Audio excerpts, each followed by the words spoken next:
Hello, this is Virtuals the Chess Noob, learning and having fun with chess. Welcome to the first episode of Chess Chats, where we discuss all things about chess. This first episode is about the losing streak, something that feels very fresh to me at the moment. I've just dropped from the mid-1400s to the 1300s. Recently, one of my subscribers asked me the question, any tips on how to get past 1200? I'm on a losing streak right now and I need to know how to get better. This is a great question and I have 3 thoughts. Firstly, it can be helpful to have a bit of a reframing. I've gone through periods where I've lost 100 ELO points over a few days, which then took weeks to build back up. This is probably normal and most people experience this.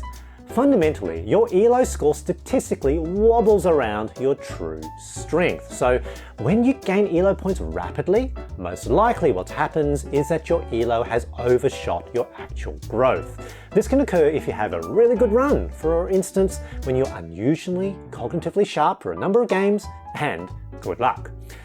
Your performance at your best isn't your performance at your average, and in the longer term, the ELO will reflect your average performance.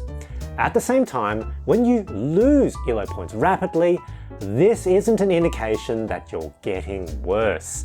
Part of it may simply be a correction in the score, regression to the mean, or you may have just had a bad run. For instance, playing games where you are tired, or just bad luck. For instance, being matched against opponents who just so happen to have a knowledge advantage against you for specific lines.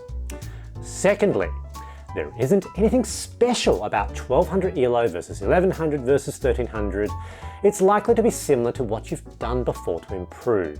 The most important thing is to critically analyze your games after you play, both when you win and when you lose. Understand why certain moves were good or bad, especially if you were surprised by the computer analysis. Analysis and reflective learning is probably more important than the volume of games in terms of improvement. My experience as I entered the lower intermediate level is that if you're relying on beginner tricks, for instance, the wayward queen attack, fried liver attack, Napoleon attack, in the opening, these no longer work. Simply, they are well-known unsound openings that most people learn how to refute. This is also the level where people have reasonable grasp of opening principles and may start to invest some time learning specific openings. Part of the reflective approach is learning how to play against the common responses that you observe. For instance, if you have the white pieces and you lead with 1e4 like me, you'll need to have an approach against the Italian, Ruy Lopez, Scotch, Caro-Kann, Sicilian, French, Scandinavian, and a few others. Now thirdly, it's not all about the opening. Developing a sense of tactics and strategy in the middle game, and especially the end game, is very important. Balance. There is no point getting ahead in the opening, but then being routinely outplayed afterwards. This requires analysis and reflection. The engine is usually much better at seeing tactical lines, and recognizing some of the patterns can improve your play. Strategy takes longer to develop, and reading chess books or watching chess experts talk about a particular opening type can be helpful in gaining strategic ideas and themes. For instance, in the longer term, what is an opening or position trying to accomplish, and where are the medium-term and longer-term opportunities?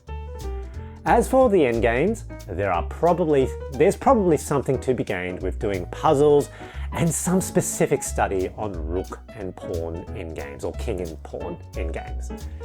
Lastly, remember that this is supposed to be fun. Be kind to yourself and remember that the ELO is just a number. I hope you enjoyed this video and thanks for watching.